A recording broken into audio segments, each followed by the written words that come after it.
Good morning. Good morning once again. Um, I'm extremely delighted to address you all one more time.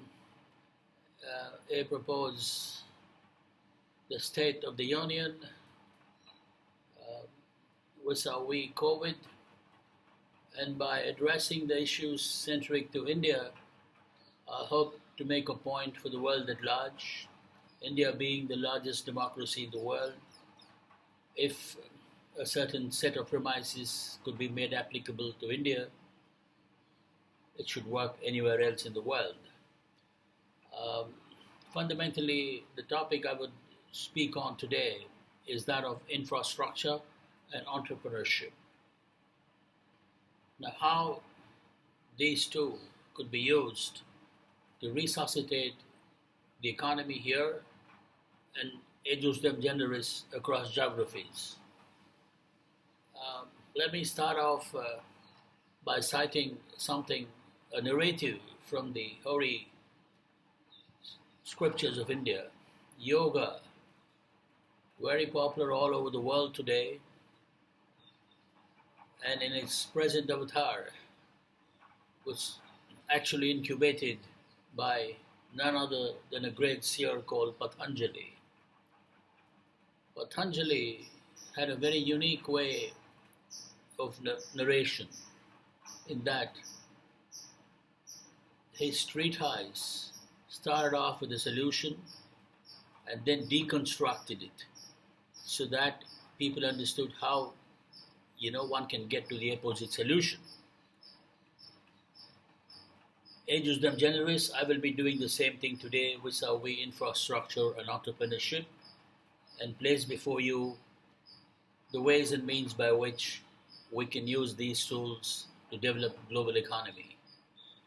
Now, in the Yoga Sutras of Patanjali, which were actually codified by Patanjali, but were the wisdom of from time immemorial, the absolute pristine asset of India that India has offered to the world. The solution starts with what is called the state of samadhi, or the state of absolute tranquility, the state beyond which you don't return. So, fundamentally, it was a very unique contribution, and a contribution which has stood the test of time. Now, if you analyze Patanjali's contributions, it was all about something very basic, in that he built up this entire solution based on what I call robust pedagogy. In the days of yore, India had the Guru Sishya Parampara. In other words, it just meant that for 13 years, a scholar studied with a guru, and at the end of the 13th year, went around to the other schools, debated several other people, and then came back to his parents' school. And the first person he debated officially as a scholar was his own guru. In a sense, knowledge was formatted, reformatted, constructed, deconstructed, formulated, reformulated, refined, so much so, at the end of it, there was consensus, and this was very useful and conducive for the development of knowledge because it was made specific to a context, the contextual dictates of the time at that point in time. In a sense, knowledge was shared and not stored. Knowledge was meant to be spread, and they believed that an enlightened society involved when knowledge consciousness is at its apotheosis. Ironically, sardonically, for hundreds of years, India was invaded. And be that as it may, in the last 200 years or so, after the British invaded, they drew the last nail into the coffin of India's pedagogy. in that they brought in a system, a very pedestrian system of pedagogy, which in actuality changed the mindsets of the Indian and made Indians out to be the clerks, first to the British Empire, and ironically, 73 years after independence, we haven't jettisoned that mindset. The politicians of our day still continue with the divide and rule policy. We haven't jettisoned the prosaic mindset of which the British created for us. And we have proof of it is that India actually provides MNCs and TNCs around the world with glorified clerks, IT coders being emblematic of the same. Now, in the process, the Britishers robbed us of our millionaire and zillionaire mindsets. Why was India the richest nation in the world, richest in every genre, right from anthropology to cultural issues to sociological issues to the economy to defense, so on and so forth. And we were robbed of that very rich mindset. We had a huge culture of entrepreneurship in this country. We were the richest nation in the entire world. India of that time, Akhand Bharat, was from Afghanistan to Indonesia, Sri Lanka to almost Russia. We were the epicenter of trade and commerce. Long before the Greeks knew what a ship was, we had it. They had ports in Machilapatnam, Kochi, Dwarka, and so on and so forth.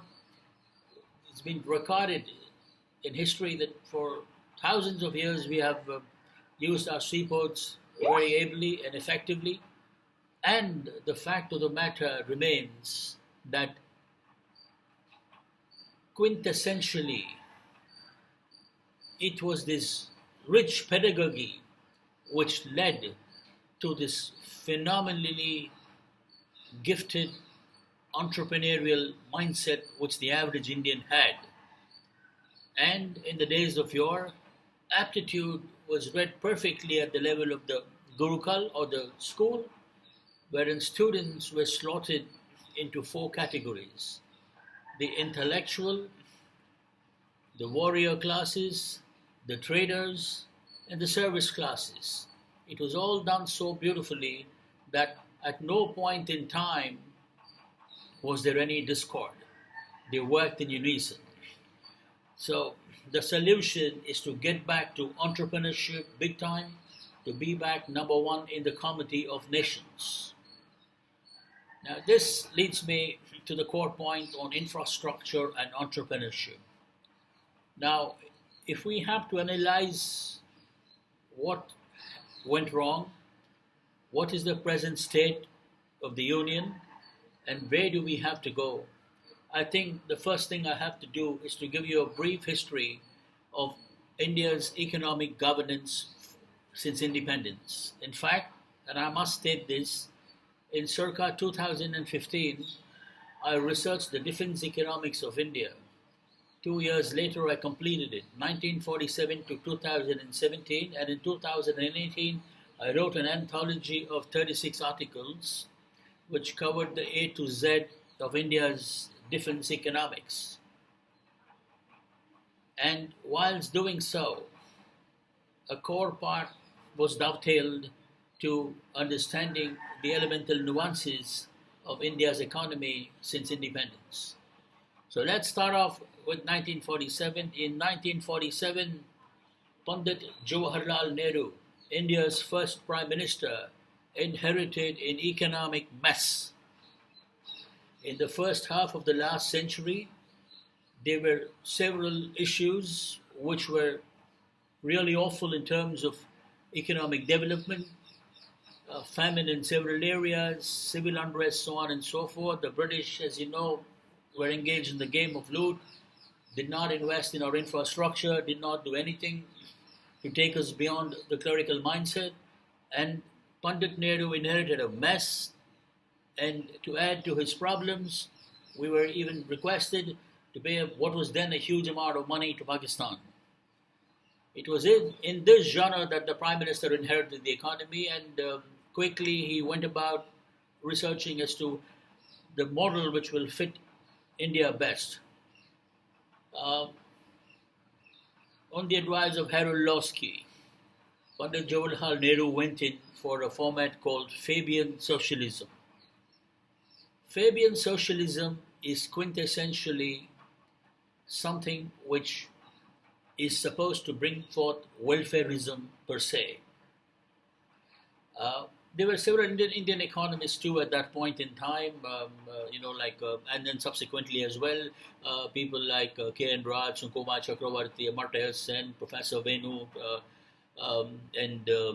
not to forget much later on, Professor Subramaniam Swamy, some of whom did not espouse this theory. They had articulated that Fabian socialism had failed in some parts of Eastern Europe and maybe not the best model for India. Anyway, that's all history now. Pandit Nehru went for Fabian socialism, and if you understand what characterizes Fabian socialism, it will give you a peep into the reason, or the raison d'etre, why we got to a deplorable state in 1991, and subsequent to that, there were certain measures which has resuscitated us to an extent. Now, but of course, I will again say this, that given the economic nightmare, Pandit Nehru did not have too many options. Fabian socialism is characterized by centralized planning, public sector undertakings, high levels of taxation, high levels of regulation. So immediately after taking over, Pandit Jawaharlal Nehru went about constituting what he called the Planning Commission of India, straight out of the Russian model. And he did a very sensible thing by going in for an astute headhunting exercise. He looked around and found that in 1944, there were several publications in the US and elsewhere, and several economies around the world had lauded the Baroda model of economic governance since it provided for inclusive growth, which in a sense is a step towards effectuating on welfareism. The Diwan of Baroda, or the Prime Minister of Baroda, was Sir V.T. Krishnamachari. So Pandit Nehru requested Sir V.T. Krishnamachari, who had also become later on the Diwan of Jaipur, to be the first Vice Chairman of the Planning Commission, and it was obviously given a lot of importance because the Prime Minister himself was the Chairman of the Planning Commission.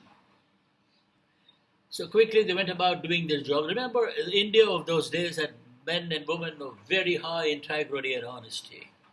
So they went about doing the job in a most professional manner. The first, second, and third plans were all dovetailed towards agriculture, agro-based industries, rural warehousing. The third got into post and telegraph, what telecom was called then, and then into ports and stuff like that. And and of course, much to do with agrarian reform. So till the time Pandit Jawaharlal Nehru passed away, the plans reflected his huge fetish to bring forth welfareism, and rightly so. After his sad passing away, Lal Bahadur Shastri and Mrs. Gandhi continued in the same genre, and Mrs. Gandhi took it to the next level because, poverty had become a big issue. She realized that poverty is an affront to human dignity and that she had to do everything in her command to ensure that she eradicates it. So she went about nationalizing institutions, the law of unintended consequences. We had a whole bunch of tribunals come up, which, ironically became fiefdoms of corruption and cronyism. And then after a sad assassination, Prime Minister Rajiv Gandhi realized one thing. He realized that whilst the emphasis ought to be on employment, the crucial issue is that of sustainable development, and we have to achieve spikes in growth rate via industrialization, and he paved the way, which I'll talk next, about collaborations and so on and so forth. And after his sad passing away, we had a curious gallimaufry of people and parties who by the time they came in, they were out. Of course, even in that mayhem, there was some good which came out. In fact, my research indicated that the baby steps of liberalization were actually taken by Rajiv Gandhi. The blueprint of the liberalization program was done by one of the ministries, the Ministry of Commerce, in the cabinet of Chandrasekhar, headed by Professor Subramaniam Swamy, the blueprint of the liberalization program. And since they were out of power very soon, Narasimha Rao's genius simply implemented that blueprint. And what did he do? The plans which coincided simply brought in liberalization and ensured that India aims at higher growth rates and sustainable development. This was brilliantly built on by A.B. Vajpayee, who brought the infrastructure dimension to this and provided, and it achieved quantum growth. Subsequent to that, Manmohan Singh 1 was largely bankrolled by the good work of Narasimha Rao and Atal Bihari Vajpayee, and UPA 2 was a disaster. In fact, the plan which went with that spoke of inclusive growth, but ironically what happened was non-inclusive growth. And then came the genius of Modi, who realized in 2014 that the Planning Commission had become an effete organization, and therefore he incubated the National Institution for the Transformation of India. In other words, we moved to a supply-side economics. In 1947, when Pandit Nehru was at the helm, the factors of production, land, labor, capital, and entrepreneurial were largely in the hands of government or government control. And now with Modi, it has shifted to laissez-faire economics, small-sized governments, and good governance. And the factors of production increasingly will be in private hands because it brings more professionalism, eradicates cronyism and corruption. So this is where we are in terms of the Planning Commission and India's planning structure. So the second coordinate on PSUs, in keeping with his laudable objective of Fabian socialism, Pandit Jawaharlal Nehru,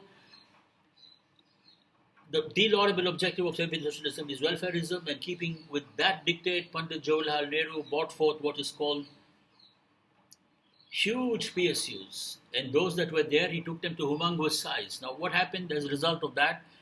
Several ordnance factories, the Bharat Heavy Electricals Limited, Hindustan Aeronautics, several in the infrastructure, Gamut, Food Corporation of India, all of which was built to huge scale so that it could provide for employment. Lal Bahadur Shastri did the same. Mrs. Gandhi took it to the next level. Of course, because of poverty eradication programs, she had to lay more emphasis on nationalization. Rajiv Gandhi did a very smart thing. He realized that whilst employment is an important issue, he realized that PSUs should also be profitable and therefore they have to be professionalized. That's the time he brought in lateral entry into managing the PSUs, had independent board members who were professional, and he ensured that the PSUs no longer were white elephants. He ensured that they get onto the right trajectory in terms of growth and development. The curious Gonimer Freud luckily didn't do anything to hurt it, and thereafter, when P.V. Narasimha Rao came to power, liberalization was something which really helped, and Narasimha Rao realized that the government required money. The British did not even believe us. We had to pawn our gold. So therefore, what did he do? He started privatizing PSUs. Now, for the critics of JN, had JN not built those big PSUs, Narasimha Rao would have had nothing to privatize. Built on brilliantly by Vajpayee, Manmohan Singh in 1.0 had no option but to continue in the same genre. 2 was a disaster. Modi continued with the privatization program. And my research very clearly indicated that India should have 51% control in PSUs and encourage the genre of entrepreneurship via downstream opportunities for first generation entrepreneurs. Now this will build the culture of entrepreneurship. And moving on to the third coordinate, which is high levels of taxation. Pandit Nehru's regime was 95, 97, all kinds of taxes, wealth tax, so on and so forth. Lal Bahadur Shastri did nothing to change it. Mrs. Gandhi took it to the next level. Again, it was the dream budget of 85 when Mr. Rajiv Gandhi realized that India needs to professionalize, we need to taper our taxes. The first big shot was in 1985, and subsequent to that, all governments have tapered it down till 2017, which is the period of my research. Now, moving on to the final coordinate of regulation, completely regulated almost during the time of JN to laissez-faire. And in between, Lal Bahadur Shastri and Mrs. Gandhi did nothing to change huge government control. In fact, Mrs. Gandhi brought in all those tribunals, which could be argued to be not the best moves for India at that point in time. Anyway, it's debatable. And then on, Rajiv Gandhi deregulated with collaborations and stuff like that. Liberalization actually hit the nail in the coffin of Fabian socialism, took India on a different path, brilliantly built up by Vajpayee, and subsequently 1.2 of Manmohan Singh was excellent because of 10, 11 years of great economic governance. 2 was a big disaster, as I told you. And finally, Modi ji, the genius of a Modi, has ensured that India is in laissez-faire because we are increasingly in a borderless market. And what the Prime Minister of India has done is something really far-sighted, and is to be truly commended for that. Now, pretty much this is the brief history of India's economy. Please remember 2 things: the factors of production, which was completely and comprehensively in the hands of the government and governmental control, is increasingly moving on to the private sector. And point number 2, at that point in time, most geographies in the world had closed economies, and now in laissez-faire, the world is becoming a borderless market, and India has done the right thing going to laissez-faire economics. So having said this, let me get into 2 seminal aspects. One is the micro dynamics of infrastructure and entrepreneurship, and the micro level, at the level of the firm. First, the micro dynamics, which essentially consists of what I call 7 I's. The first big albatross, apropos infrastructure and entrepreneurship, is that of inequalities. India is a nation which is torn between its dreams and reality, between the horrendous poverty of rural India and the relative affluence of the urban, sophisticated India oscillates. This is not right. We require a culture of entrepreneurship. We require to bring down the levels of inequality. Demonetization was the second great act we have witnessed. The first was liberalization of Narasimha Rao. The second was demonetization, which was a direct attempt at bridging the inequality divide, simply because it is much, much better to have 1.5 million billionaires like South Korea than to have 2 or 3 billionaires or zillionaires, close to zillionaires. It just doesn't work out when the concentration of wealth is in a few hands. It has to be spread out, because while you spread out, meritocracy gains. And whenever meritocracy gains, egalitarianism ensues. This is the simple equation. Moving on to the second coordinate, which is all about income tax. I just briefly touched upon the subject. From a very high level, it has come down. But in 2015, I did a research exercise, which I thought I should bring to the table today. I did a survey of 1,000 taxpayers and 1,000 non-taxpayers, and I asked them a number of questions. To cut a long story short, most 99.2% were agreeable to a tax rate of between 15 to 18% and a corporate tax rate of 18 to 21%.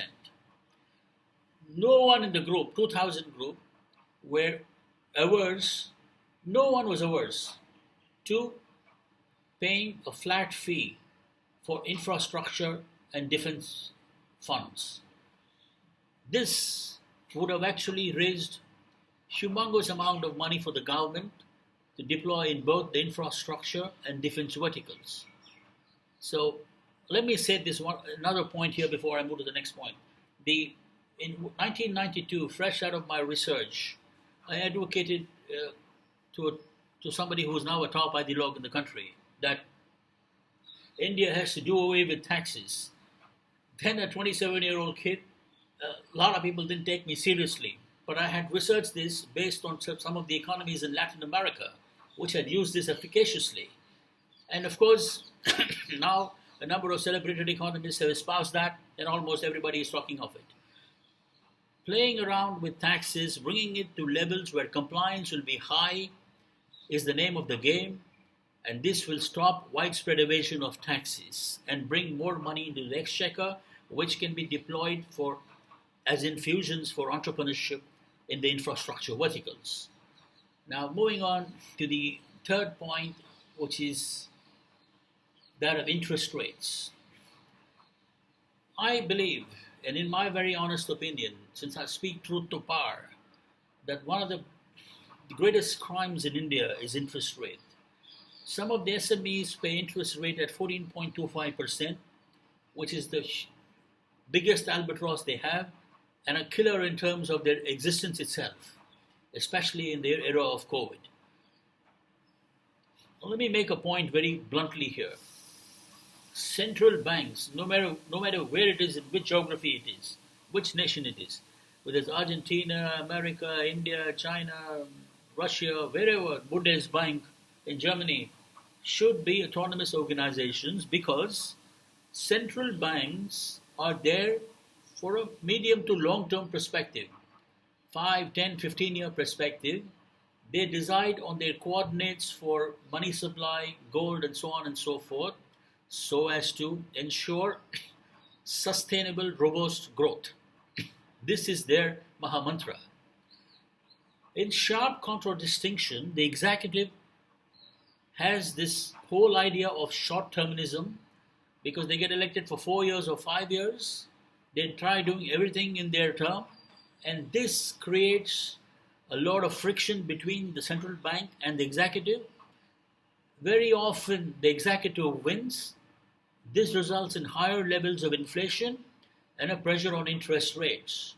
First things first, no government in the world, the executive, should interfere with the functioning of the central banks. Let me finish this point with an archetype illustration from Argentina. 10, 12 years ago in Argentina, the governor of the Central Bank of Argentina put his foot down and refused to do what the executive told him to do. The executive pressurized him, threatened to remove him, citing a constitutional provision. He resigned. End of narrative is simple. The mayhem which ensued was there for all to see, and this cost Argentina a lot in terms of growth and development. So which leads me to the fourth point, which is about infrastructure bonds. Today, at this point in time, what does India need to resuscitate? It requires infusion of huge amounts of capital into infrastructure. In my opinion, anywhere between 1 trillion to 2 trillion US dollars. We have to raise this money in international markets, raise this money from friendly nations at low interest rates, bring the money into India, have a central nodal agency of the government of India, and put this money into the system wherein a whole bunch of infrastructure projects are incubated, reserving almost 70 to 75% to entrepreneurs, more so for first generation entrepreneurs, jobs being outsourced. This creates the trickle down effect. This creates the exogenous shock needed for the nation to go forward, and believe me, substantial growth will ensue. Now, let me make the next point before honing in on the good reasons why we should go for the infrastructure bond. Let's very clearly understand today that we are in the era of the Internet of Everything age. In 1929, we had a Great Depression. It lasted till 1935. In a paper of mine and in several verbal articulations like this, I had very clearly enunciated in 2006 that it's time for the Great Depression to come back again. Of course, buoyancy, now we know, artificially created in Wall Street and elsewhere, kept it afloat for 2 years. In 2008, the mayhem ensued in Wall Street. We've been in a depression since then. But in the Internet of Everything age, what has happened is we've been cushioned at various points in time. The nadir was hit in 2018. We are now at the lowest ebb till 2022 third quarter, and COVID just happened. That's all there is to it. So fundamentally, we have to understand that economic business cycle is there, and that it is something which is an all pervasive force. Now, central banks actually use business cycle theory efficaciously because they are not guided by short termism. And that is why we need to be sensitive to understanding that we are living in the Internet of Everything age and that now we are actually in a Great Depression. Now, to making another point with vis-a-vis infrastructure bonds as to how India can get back a lot of money. Now, this is about ill-gotten wealth. I did some seminal research in this, and let me say this to you.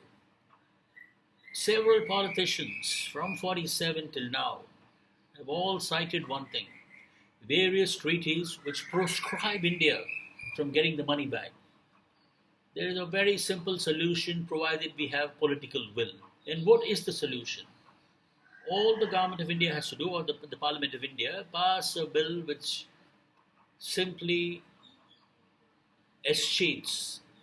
In other words, all the ill-gotten money which has gone out of India escheats to the government, and as long as that protagonist was an Indian at that point in time, when the money went out, that money can be retrieved and brought back to India. No sovereign government can make any statement on the principles of eminent domain, wherein the property becomes the property of India, and India has the right as a sovereign nation to retrieve the money back.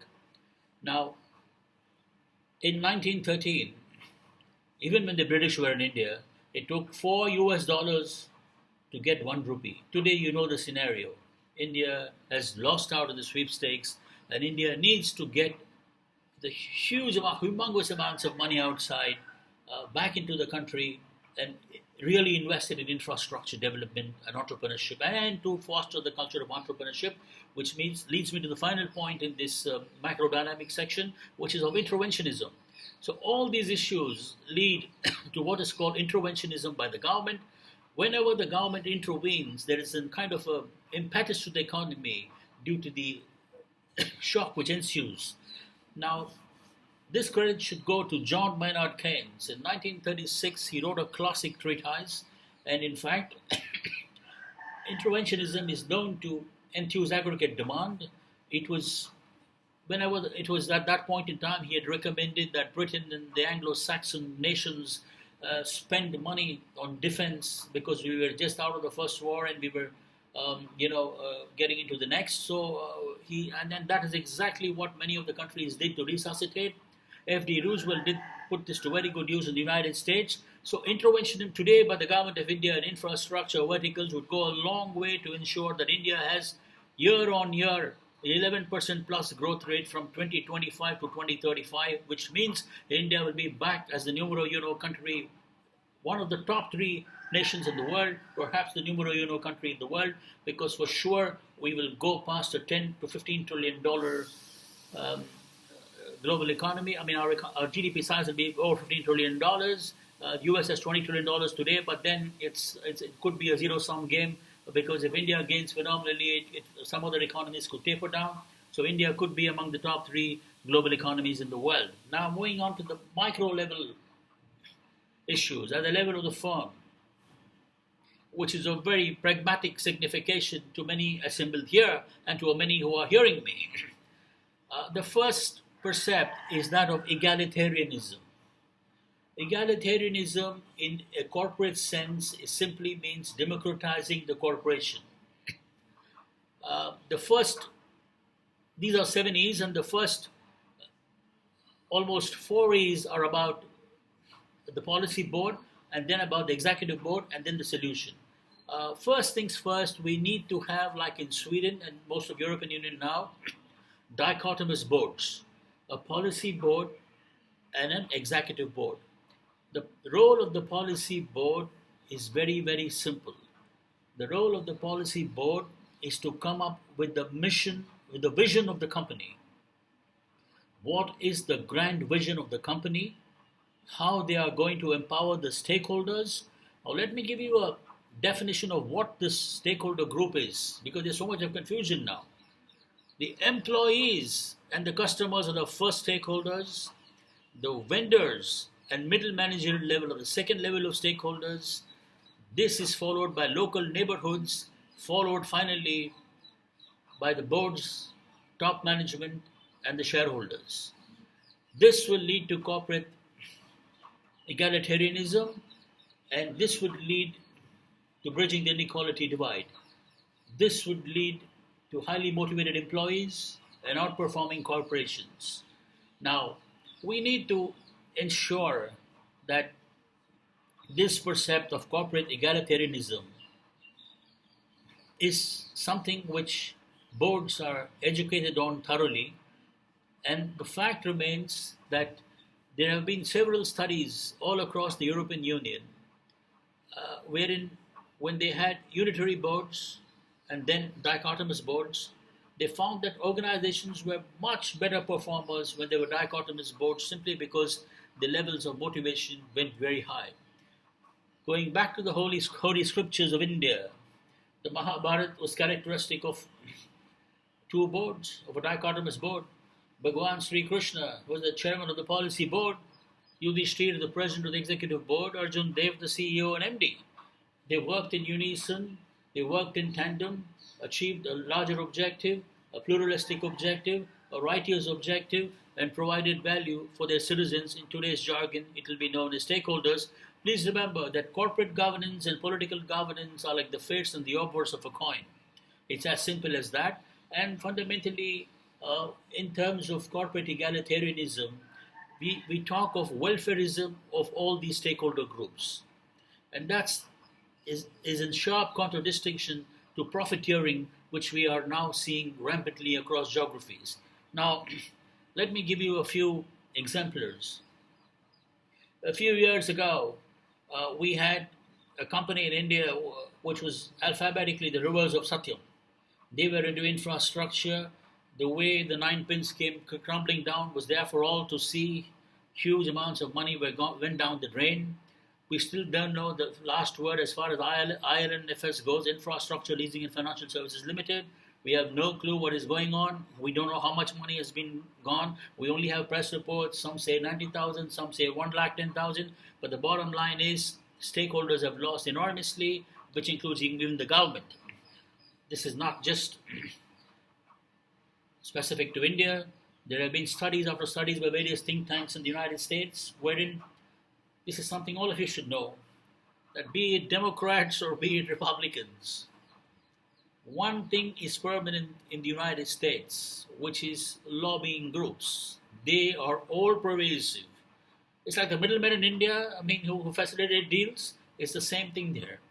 And here, these groups have ensured that Wall Street profiteers. And how can Wall Street profiteer?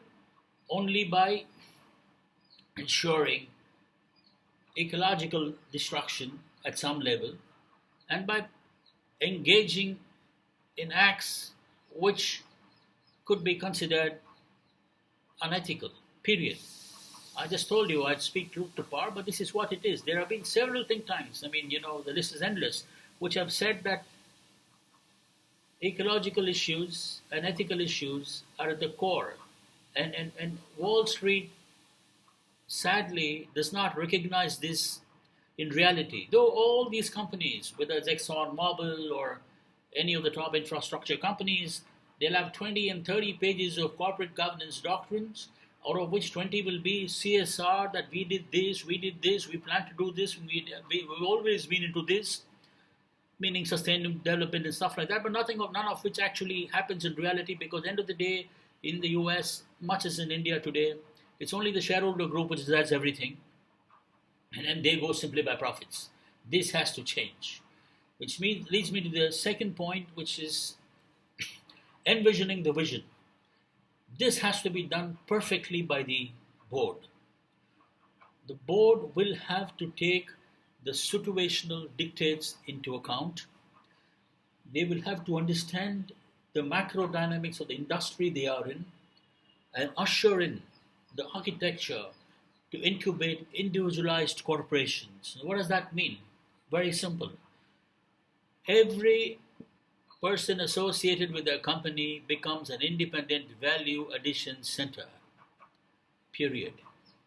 Whether it's the member of a board or an employee or a shareholder, because companies should promote activist groups or a vendor or whoever.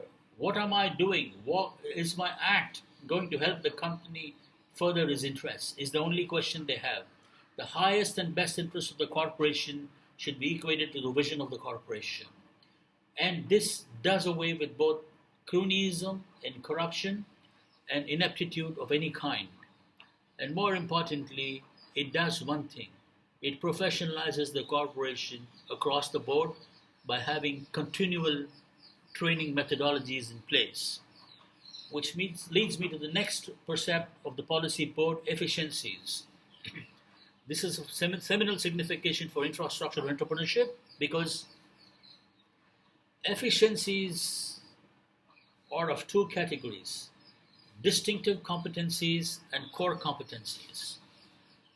When policy boards play emphasis on core competencies, organizational growth is for sure. Unfortunately, in most geographies, the promoters play with distinctive competencies. Let me give an example.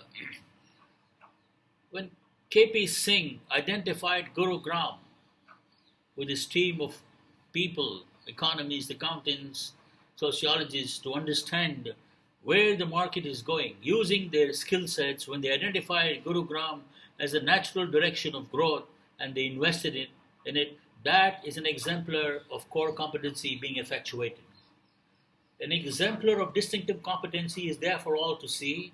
Every day, any tabloid in the world, whether it's the New York Times or the Hindu here, we simply have huge hordes and advertisements which say, what does it say? It says, such and such an area, we are giving you such and such a discount. The area was always there. These people never found that area. That's just a distinct advantage. The area has a benefit, but what is your contribution? What are you doing in a differentiating way? For an example, if there is a company which says that we are going to build at 1/3 the time and give you great quality, define the quality, and live up to that expectation of the consumers, then it's core competency being eventuated on.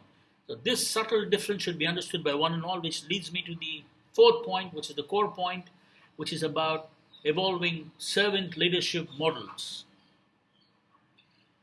Let me be very clear that the policy board has to have men and women of honesty and integrity, trustworthy, hugely capable people who have had vast exposure to various realms and aspects of existence per se. This would translate into a compassionate organization which is professional as well, and this would mean that the organization is at the highest levels of performance eventually. From the world of political governance, two exemplars come to my mind, the best exemplars of servant leadership anywhere in the world: Chhatrapati Shivaji Maharaj and Krishnadeva Raya. We're always bothered about the welfare of the subjects more than anything else. The policy board has to ensure that the welfare of the stakeholders is more than everything else. That is the reason, the raison d'etre of their existence. Now, one way by which this can be incubated immediately is to go in for stakeholder, or to start with employee ownership trust. As I told you, the prime stakeholders are the employees. So when you have employee stakeholder trusts holding 30 to 33% of the company, now as long as an employee is working in the company, he gets to get the benefit of that scrip. When he leaves, he automatically stops getting it. The new employee gets it. So this commitment is there to the employees by the board, by this larger group of stakeholders, that you are the raison d'etre, you are the reason why we function, and you are the vehicles for us to grow. So This is the best way to emblematize servant leadership in real terms, and this will take us, corporations in India, to very, very high levels of proficiency and professionalism, which takes me to the next point, which is about executive board functions, which is eventuating on the mission, for which they will have to evaluate healthily. What do they have to evaluate? They have to evaluate the vision of the board correctly. What is the vision? And how am I drawing up the mission? And is the mission in perfect alignment? And how do I judge it? Very simple. The welfare index of the stakeholders, the welfare index of the consumers, in particular, the welfare index of the ecology of the local neighborhood, so on and so forth, are the best measures by which you can understand whether the executive board is doing their job well or not. And let me give you an exemplar here from the Holy Scriptures.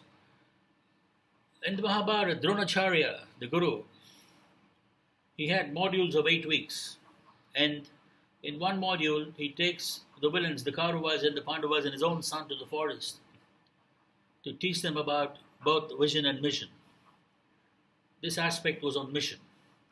So he takes them one by one and asks them to tell him what they see. Patiently hears them out. They all say, Duryodhana says, I see the tree. Some people say, I see nature, so on and so forth. Ashwatthama is last but one, and he says, his own son says, I see the bird. But the entire module of 8 weeks was on mission, on achieving the mission. And Arjun Dev says, I see the eye. So this is how the executive board has to function. And moving on to the next point, making mid-course corrections. It's very, very important that they keep the ground to the ears and make corrections periodically to stay on course. The ironic exemplar is there for all to know now. We just saw hordes of employees in the real estate and infrastructure verticals in southern states of India walking on rail tracks thousands of miles. It was the most moving sight I have ever seen in this country. My heart went out to them, and let me respectfully submit that it was more a failure of corporate governance than political governance, because it was the prime duty. Had this model of servant leadership been there, it would have been the prime duty of the corporations to take care, at least minimal care, of all these employees till we move to safer times, to take good care of them and then send them back in a most dignified way. It was horrendous, horrific, and forever be etched in my mind. And I want to erase that. And the only way I can erase that is to bring in my brand of corporate governance, which I'm enunciating on. Now, this means two things. The policy board will have to have the foresight, and the executive board will have to have the focus. In effect, when you have this going correctly and working in tandem, you have a sensitized corporation, which means you have an enlightened board which works in the highest and best interests of its stakeholders, which is the highest dharma. With these points, I rest my case. I wish you all very well in 2021. Thank you so very much.